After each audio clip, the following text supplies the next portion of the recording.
Alors bonjour, nous sommes à la Cité internationale de la langue française, au château de Villers-Cotterêts, à 1 heure de Paris à peine, par la gare du Nord. Et je suis avec Zef Gourarier, qui est un des commissaires de l'exposition permanente de cette Cité internationale de la langue française, qui vient d'être inaugurée le 30 octobre 2023 par le président de la République, M. Macron. Alors, est-ce que vous pouvez nous dire, ce château, d'abord, c'est un cadre magnifique. Pourquoi avoir choisi ce château? De quand date-t-il? C'est en tout cas une des grandes demeures de François Ier, et il l'appelait Mon Plaisir, parce que c'était là qu'il aimait aller à la chasse et éventuellement avoir des relations de cour, où la cour se distrayait. Donc ça a été un très beau château. Il y a une influence renaissance italienne très claire qui se voit dans les coquilles, dans les angelots, tout en étant effectivement, encore on le voit bien, une grande maison française. L'air maison se voit encore tout à fait. Et il se trouve que c'est dans cette demeure, Mon Plaisir, que le roi, déjà assez âgé, en 1539, va signer une ordonnance qui est toujours d'actualité. L'ordonnance de Villers-Cotterêts, la fameuse ordonnance de Villers-Cotterêts, qui compose plusieurs dizaines, plus de 200, je crois, articles, je ne sais plus le nombre exact, et parmi ces articles, 2 articles qui font de la langue française, la langue de l'État français. Et oui, donc à partir de cette ordonnance de Villers-Cotterêts, tous les documents officiels du Royaume de France ne seront plus rédigés en latin, comme c'était l'usage, mais en français. Voilà. Une langue que l'on peut comprendre. Ouais. Et alors ce magnifique château, dont l'architecte est Philibert Delorme, il va devenir, sous Napoléon, en 1804, un dépôt de mendicité. Oui. Puis ensuite, à la fin du 19e siècle, une maison de retraite. Et genre, je crois que jusqu'en 2014. Et ensuite, eh bien, ce magnifique bâtiment n'était pas utilisé. Et donc, eh bien, c'est là qu'on en fait ce magnifique musée, cette cité plutôt, internationale de la langue française que nous allons visiter aujourd'hui. On va la visiter aujourd'hui. Et il faut rappeler que c'est la première fois qu'il n'y avait plus de projet présidentiel depuis le Quai Branly. Oui. C'est la première fois que de nouveau un président de la République s'investit dans un grand projet culturel. Ouais. Et donc c'est pas rien. Nous revoici à l'intérieur du château, dans cette première salle consacrée à la langue française, une langue monde, et devant une Joconde un peu particulière. Avant de dire un mot de la Joconde, je vais quand même expliquer qu'il y a 3 parties dans ce parcours. Une première partie disant, si vous regardez un animal, vous voyez de l'extérieur. Qu'est-ce que c'est que cet animal de la langue française? Et ça, c'est la langue monde. On va vous la décrire un peu. Ensuite, on va savoir comment elle fonctionne. C'est la deuxième partie, une langue en mouvement. Et la troisième partie, c'est son histoire, une langue d'État. Vous avez vraiment 3 parties. Donc là, on est au début de la langue. Qu'est-ce qui nous accueille dans ce château de François Ier? Eh bien, un tableau que François Ier a fait rentrer dans les collections françaises. Et là, je compte. Et vous avez effectivement, si tu veux bien dire... Alors, c'est là en fait un tableau de Marcel Duchamp, intitulé LHOOQ, et ready-made rectifié, graphique, reproduction de la Joconde. Voilà. Alors si on lit sans parler, on remarque rien. Il faut lire à voix haute, effectivement, LHOOQ, la Joconde, avec sa moustache et sa barbichette. Donc, c'est elle qui introduit le parcours Une langue monde pour 2 raisons. La première, c'est qu'elle joue de l'oral et de l'écrit. Et la deuxième, c'est qu'on va commencer par 3 alcôves qui sont consacrés au rire, à la révolte et à l'amour. Et la Joconde incarne bien la dérision à la française avec cette œuvre de Duchamp. Elle est aussi l'image de l'amour et elle nous fait rire avec son LHO. Et donc elle introduit... Et ses petites moustaches. Donc elle introduit un peu un esprit de la langue française dans ces 3 dimensions. Amour, qu'on développe au départ, rire et révolte. On explique ce que c'est. Et là, vous avez toutes les villes, une destination vers les villes qui parlent français plus ou moins.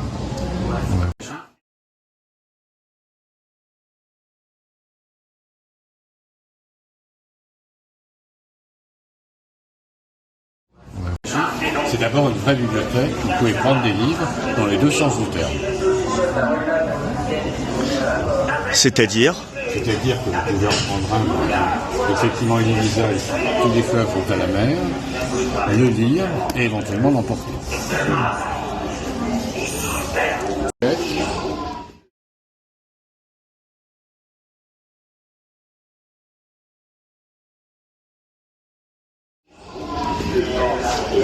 Aimé Césaire. Aimé Césaire, illustré par Brême.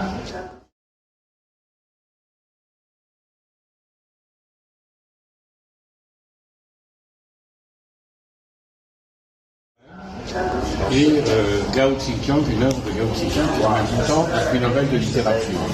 Autrement dit, à travers ces trois œuvres, on montre le rayonnement de la langue française. Et vous allez voir que c'est pas tout. Avec Barbara Cassin, on s'est amusé à regarder comment une bougie peut être décrite. Ici, vous avez la description poétique.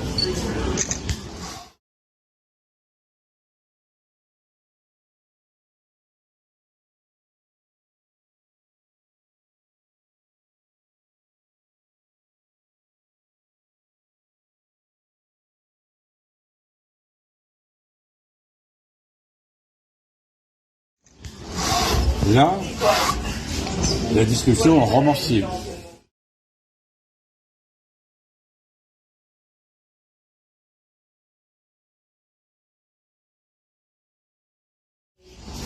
Ici, la bougie en de garagiste. Plus loin encore, la bougie de la ville de Bougie, pour la ville du touristique. Et encore plus loin, la bougie en art dramatique. La bougie de la vente à la bougie. Et bien sûr, je pense en dernier, des bougies dans l'histoire de l'art.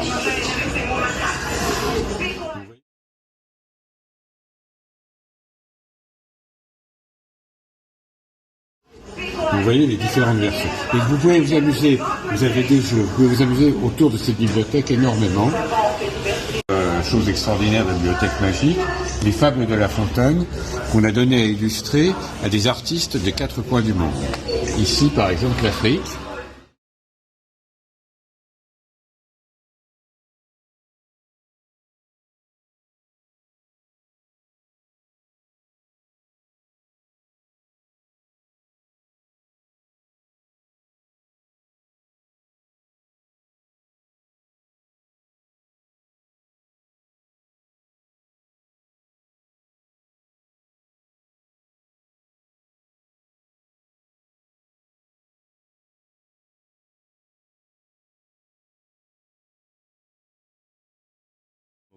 Voilà, et donc vous avez les fables de La Fontaine qui ont été illustrées dans tous les pays du monde. Voilà, des choses que vous pourrez voir tranquillement. Alors toujours devant cette bibliothèque magique, ici on a une porte dérobée. De quoi s'agit-il ? Il s'agit de savoir quel est le livre de vos rêves. Et la bibliothèque magique, quand vous rentrez dedans, va vous poser des questions pour savoir quel est le livre de vos rêves. Le français est parlé partout dans le monde. On montre aussi que dans ce petit espace de Villers-Cotterêts et à côté, eh bien, les fondamentaux de la langue française se sont mis en place. Les 3 mousquetaires ici avec ces extraordinaires marionnettes du Musen, des Pajot Walton. Oui, parce qu'il faut préciser qu'Alexandre Dumas est né à Villers-Cotterêts. Alexandre Dumas est né à Villers-Cotterêts, mais vous avez pas loin La Fontaine, c'est pour ça que vous avez vu ces fables. Oui. Et vous avez aussi pas loin Racine, et vous avez effectivement une tragédienne de Racine qui est aussi dans cette bibliothèque magique.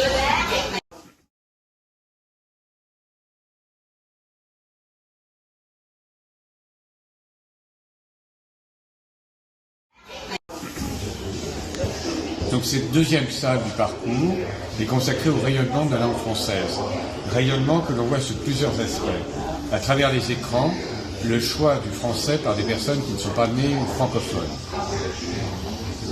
Dans une alcôve, des traductions du Petit Prince, qui est le livre le plus, si ce n'est pas le plus traduit au monde, en tout cas le livre français le plus traduit au monde.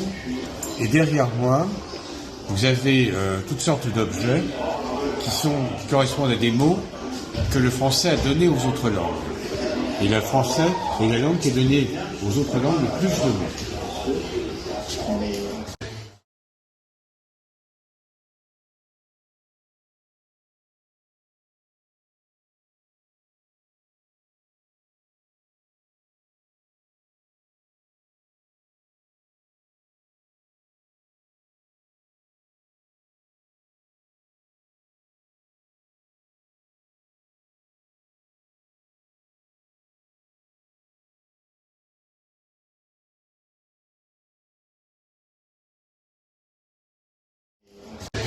Dans la salle précédente, on a vu le rayonnement de la langue française. Dans cette salle, on va comprendre pourquoi la langue française rayonne, pour des raisons historiques. La première, c'est qu'on est en train de passer au XVIIe siècle d'un modèle italien au modèle français. Et qu'à partir du moment où Louis XIV commence à régner, la France devient un modèle pour l'ensemble de l'Europe et au-delà pour l'ensemble du monde. En particulier, les précepteurs qui font l'éducation des gens du monde, de l'aristocratie, parlent français. Et donc vous avez une première partie de cette salle qui est consacrée à ce rayonnement de la France à l'époque des Lumières. J'y reviendrai plus en détail. Alors, la deuxième partie de la salle, elle est consacrée au contraire à l'apprentissage contraint du français à l'époque coloniale. Et la dernière partie est consacrée à la façon dont c'est une langue d'émancipation, donc le français va être repris dans la période postcoloniale pour participer à l'émancipation de plusieurs peuples et de plusieurs nations. Donc maintenant, si je reprends en détail ce qui se passe dans cette salle, vous avez une première chose qui montre comment le français a rayonné, c'est cette imitation de toile de Jouy. Vous voyez que, et là ça répond un petit peu aux questions que vous disiez dans la salle précédente, que la danse est écrite en français, que l'amour s'écrit en français, que la diplomatie s'écrit en français, que la mode s'écrit en français, et voilà les principales raisons pour lesquelles l'apprentissage des bonnes manières dans l'aristocratie va de pair avec l'apprentissage du français.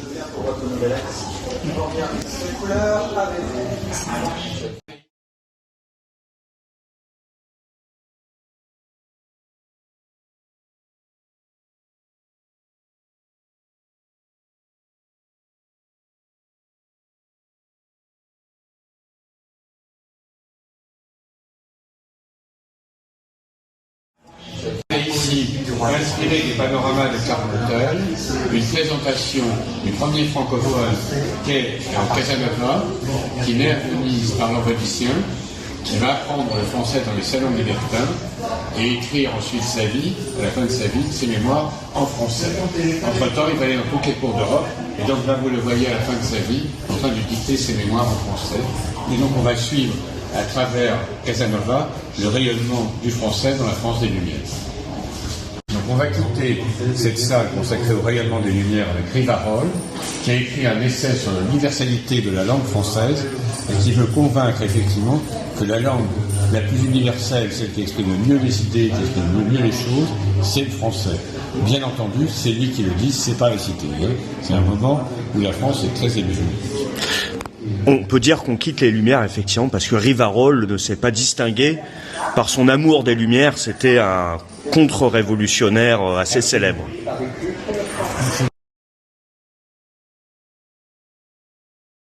Rivarol a quelque chose qui est effectivement la face obscure, je dirais, de la langue française, qui est la façon dont elle se comporte à l'époque coloniale. Alors pour l'illustrer, on a pensé à une salle de classe quand même si, il faut bien le dire, beaucoup d'Africains ou d'Algériens n'auront pas la chance d'aller à l'école, comme les petits Français de souche, je dirais.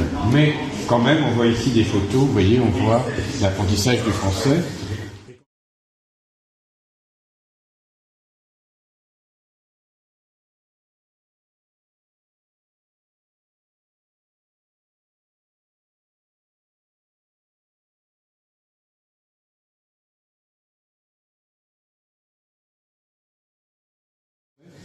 Et quand on ouvre, alors, c'est assez amusant, parce qu'avec mon co-commissaire Pigaté, on a ouvert un peu les casiers, et quand on ouvre ces casiers, on a des manuels dans lesquels il a appris.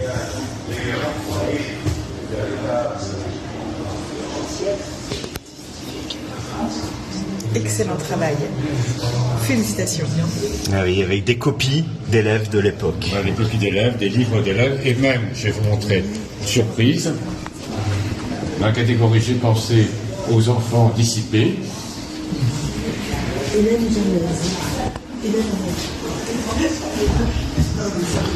Voilà les clubs de foot africains, et algériens, avec leur blason en français.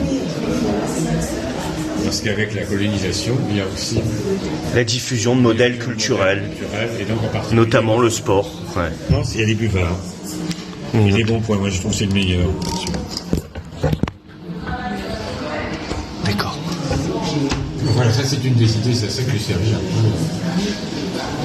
ici. Et là vous avez par exemple tout de même un rappel des bienfaits de la colonisation par l'assiette au beurre. Assiette au beurre, journal anarchiste qui était opposé en fait à la colonisation. Et donc on a bien sûr une caricature satirique.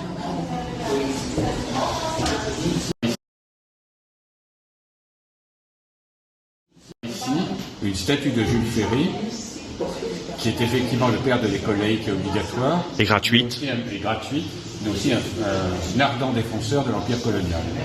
Et il y a les deux. Instruction populaire d'un côté, empire colonial de l'autre.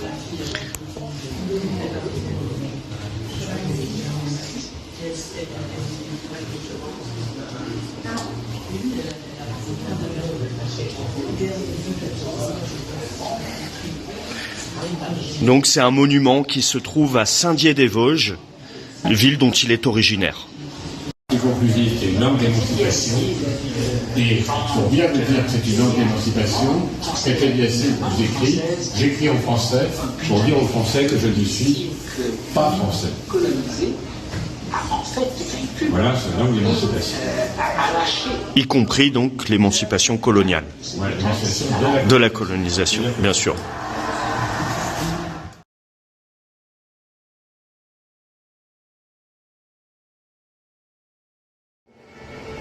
Donc nous sommes maintenant au début de la deuxième partie, qui va nous expliquer un petit peu ou nous décrire comment fonctionne le français, une invention continue. La première chose qu'on va vous dire sur le français, c'est que les mots du français viennent d'ailleurs. Par exemple, le mot totem vient de l'algonquin.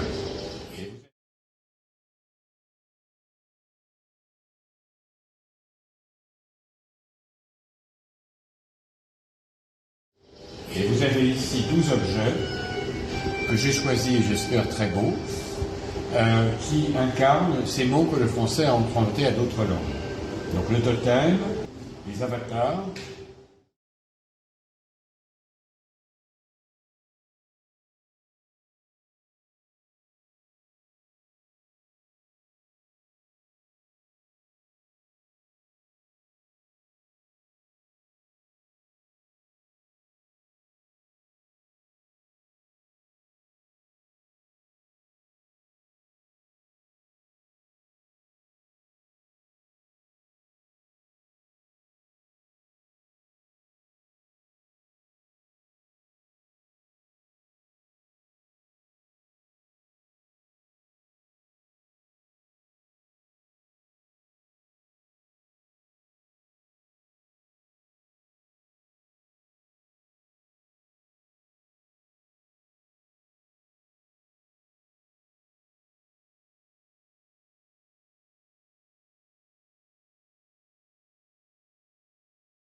Et pour chacun de ces mots, certains, comme l'algonquin, il y a peu de mots empruntés à l'algonquin.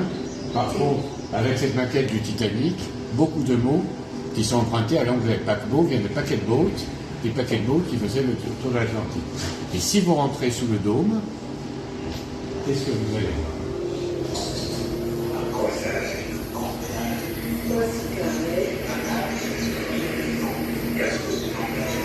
Voilà, c'est l'objet qui est là-bas, c'est le casque, et vous voyez d'où vient le casque. Il vient d'espagnol. Là, vous avez des petits, vous voyez, ces petites choses qui nous montrent d'où vient le... Et voilà d'autres mots qui viennent de l'espagnol.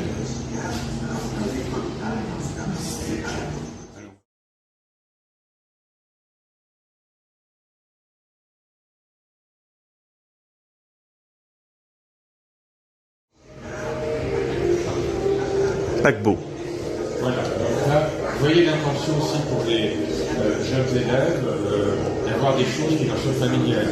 Ce paquebot, c'est pas n'importe quel paquet de boat, c'est le Titanic. Et vous voyez le chemin qu'il fait. Et les innombrables mots qui viennent de l'anglais.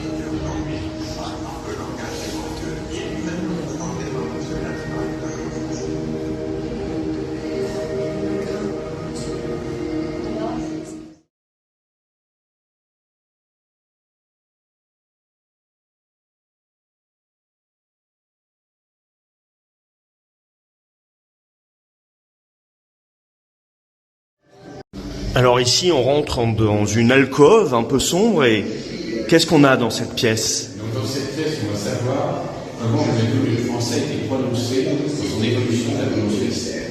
Depuis le traité de Verdun jusqu'à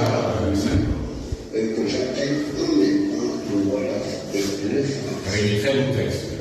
Donc là, par exemple, on entend parler Léopold Sédar Senghor. Vous allez entendre comment le français s'est parlé à ses débuts au moment du traité de Verdun. Ah oui, avec Louis le Germanique, donc qui fait partie des signataires de ce traité de Verdun, premier texte officiel écrit en français, il me semble. Et pro Christian popolo et nostro commun salvament.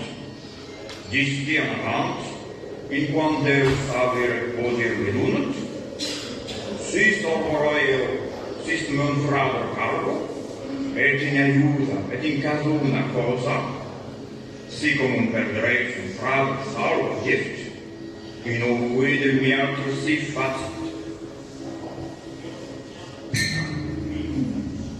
Que sunt, mi ami de vie, Rutebeuf, si preste nim, 13e siècle. tanta vei, nam vi un sul en mon stei, je qui vivans, les matostei, l'amour est morte.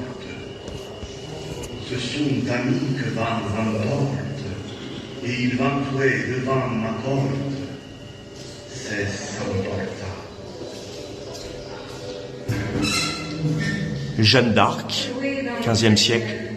Et vous, duc de Bedford, qui vous dites régente le royaume de France, et vous, Thomas, sire d'Escaldes, qui vous dites lieutenant du duc de Bedford, faites raison au roi du ciel, rendez à la pucelle, qui est si envoyée par Dieu, le roi du ciel, l'église de toutes les bonnes.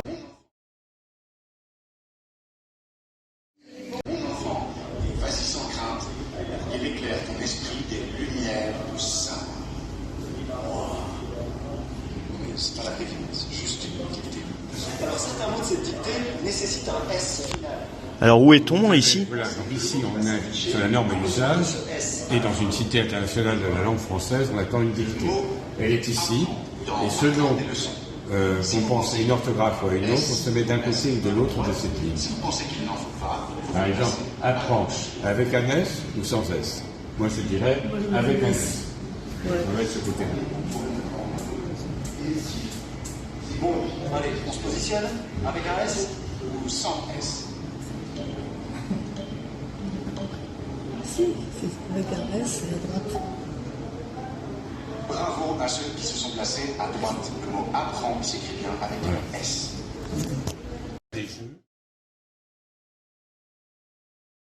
Des jeux, il y a les mots mêlés, il y a des enseignes avec le bon point par exemple, il y a des jeux où on va fabriquer des phrases, et il y a cette collaboration par exemple de l'Unico au jeu de cette salle. Par exemple, une toile. Moi je suis grand comme Une sagaie. voilà. Et Tatiana est grande comment?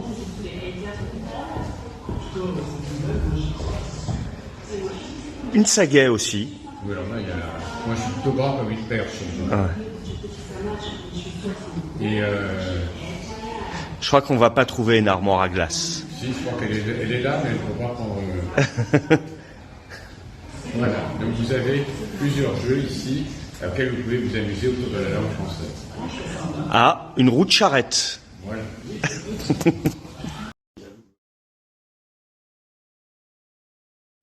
La nouveauté. Millésimé. C'est bien ça, millésimé. Sinon, vintage. C'est bien. On dit ancien. Rétro. Voilà. Pas mal aussi, ça, rétro. Par exemple, là, ça s'enregistre pas, mais si vous appuyez sur Rétro, ça va enregistrer quand même. Voilà, Rétro ou sur autre chose. Là, j'ai appuyé sur Rétro, on va voir. Il n'a pas besoin d'y rester très longtemps. Alors attention, nous allons donc utiliser le mot rétro. Voilà. Justement, voici pour toi de magnifiques lunettes. Voilà, donc ça, il y a toute une visuelle qui est autour de ça. Hein. Des différents synonymes donc. Voilà. Conclure le parcours sur la façon dont fonctionne l'invention d'une langue avec la langue de Molière. Cette langue de Molière, on va la traiter de plusieurs façons. La première, il y a un des deux tableaux, en fait il y en a deux, où on voit Molière avec les comédiens italiens. Et on le voit dans le costume d'Armand. Et effectivement, je suis très content d'avoir amené un de ces deux tableaux à la Cité internationale de la langue française. Il n'y en a que deux, c'est très rare. Mais pour un tableau, on voit Molière de son vivant. L'autre partie va être consacrée,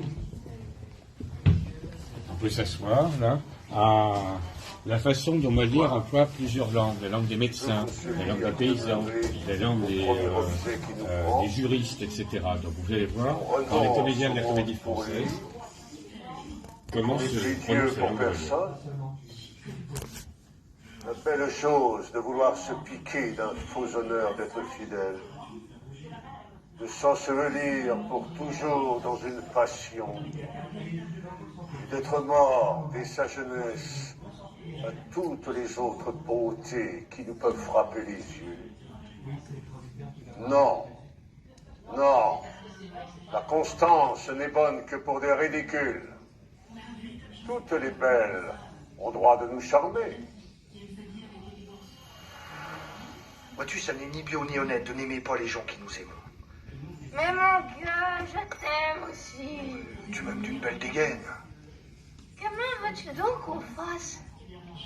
Je veux que l'on fasse comme l'on fait quand l'on aime comme il faut. Ne t'aimais-je pas aussi comme il faut? Quand ça se voit. Elle en fait 1000 petites singeries aux personnes quand on les aime du bon du cœur. Regarde la grosse Thomas, comme elle a sauté du jeune Robin. Elle est toujours autour de lit à l'agacer. Elle n'est jamais en repos, toujours elle est fait que kniche, ou lui baille que taloche en passant. Et l'autre jour qu'elle était assise sur un escabeau, elle fit tirer sous le lit et fit soir toute son long par terre. Jarny, là où l'on voit les gens qui aiment.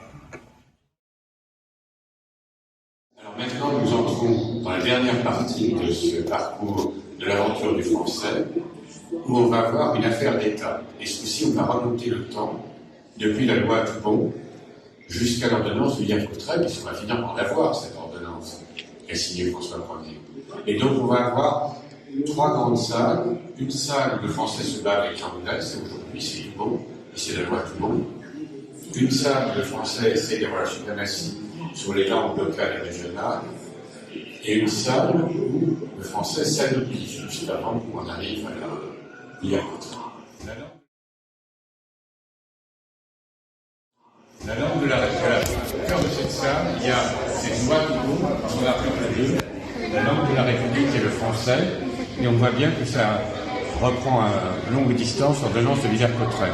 Et tout ce qui est dans cette salle est autour de la nécessité, par exemple pour les émigrés, de savoir le français, de remplir des formulaires, et d'admettre qu'effectivement aujourd'hui, le français doit cohabiter avec la langue de l'Europe, c'est Umberto Eco, c'est la politique.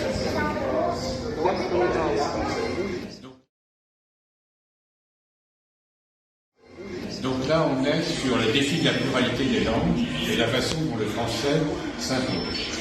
Donc comment le français est devenu vraiment la langue des Français.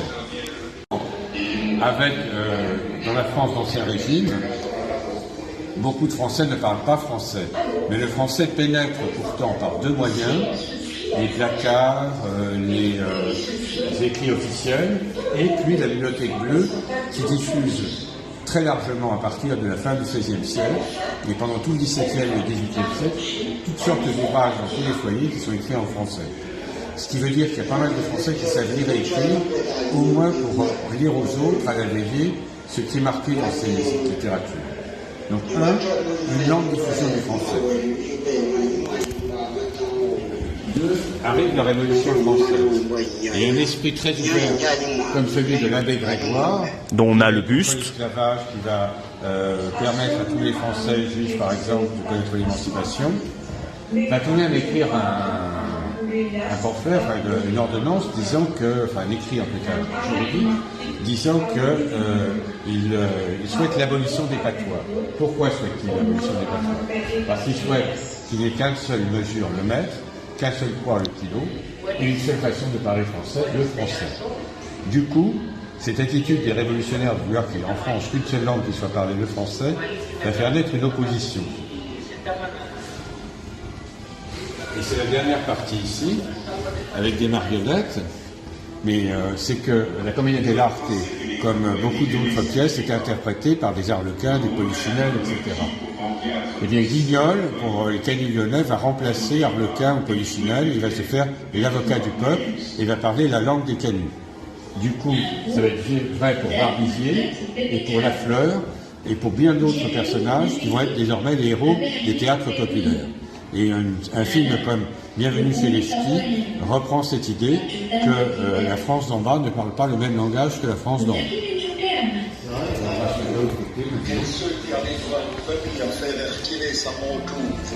Dans cette salle, vous avez la diversité des parlers français, aussi bien en métropole que dans les départements d'outre-mer, avec effectivement la grande opposition Languedoc.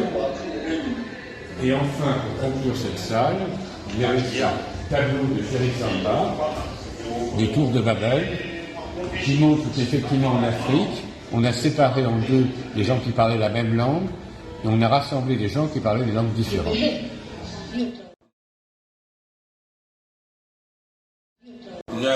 L'histoire de l'avènement d'une langue, c'est d'abord l'avènement d'une langue contre le latin. Le latin, c'est la langue des clercs. Donc du coup, l'aristocratie, la noblesse médiévale va vouloir parler français. Et donc, notre Patésidé, ici je vais expliquer tout de suite qui c'est, va parler dans un phylactère en français. Et que nous dit-elle? Au grand siège de Troie, Diomède requis, à terre n'a bâti, tant qu'il en est mémoire, avec mon armée tant d'honneur est acquis, que entre les princes est acquis un bruit triomphatoire.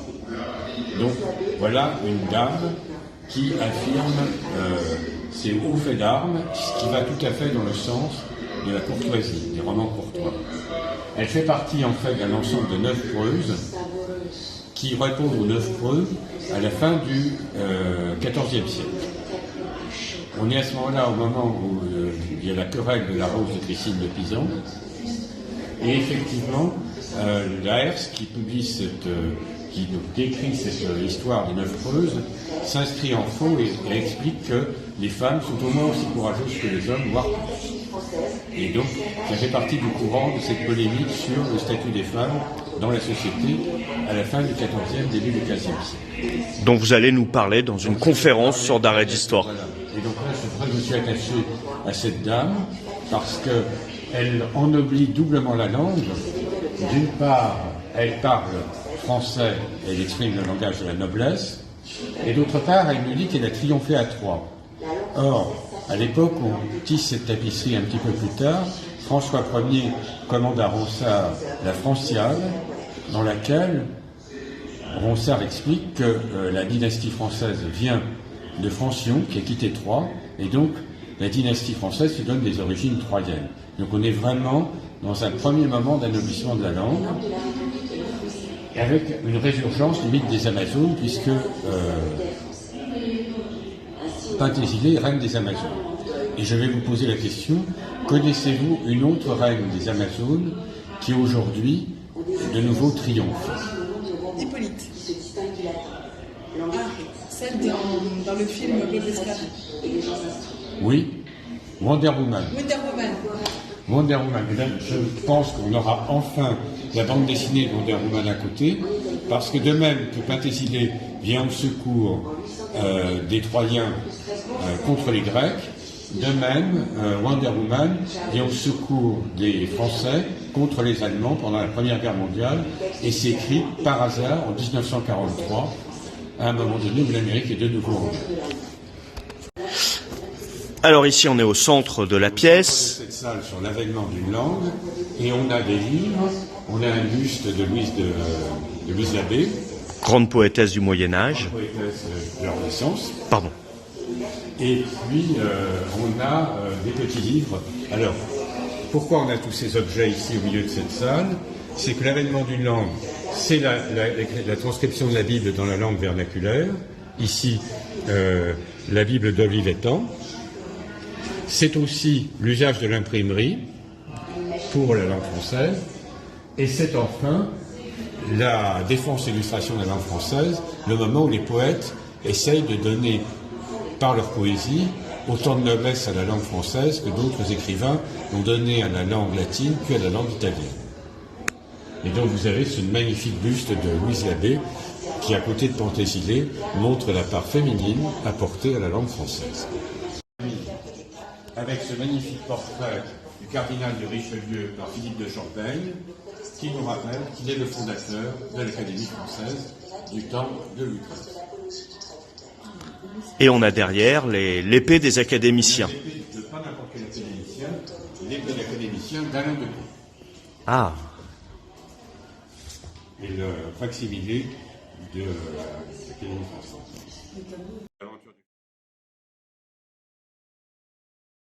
L'aventure du français nous amène enfin à l'ordonnance de Villers-Cotterêts, dont les articles sont développés ici, qui annoncent effectivement que les jugements et l'administration française devront parler en français, langue maternelle, et pas autrement.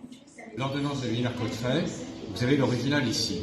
Mais ça n'a pas tellement de sens de dire l'original, car l'ordonnance de Villers-Cotterêts a été imprimée ensuite, et elle a été imprimée à des dizaines de milliers d'exemplaires, si je me rappelle bien. C'est la première fois qu'un document officiel non seulement a demeuré dans notre législation aujourd'hui, mais va être imprimé et diffusé à ce point-là dans toute la France.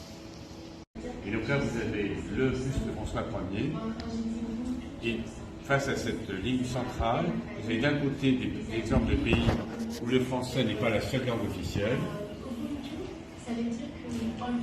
Par exemple, le cas d'Ubuntu en Afrique du Sud, qui est repris dans différentes langues. Le cas aussi du Québec, le cas de la Suisse. Et de l'autre côté, vous avez un équivalent face à la justice de François Ier, la Cour européenne de justice, dont la langue officielle est le français, mais qui reçoit les témoignages et les plaintes dans chaque langue, qui va réfléchir en français, qui va permettre aux plaignants de s'exprimer dans sa langue, qui va ensuite rendre un premier rendu en français, et puis ça va être restitué dans chaque langue de l'Europe. Et chaque langue a sa couleur, et on le voit bien dans la salle du tribunal européen.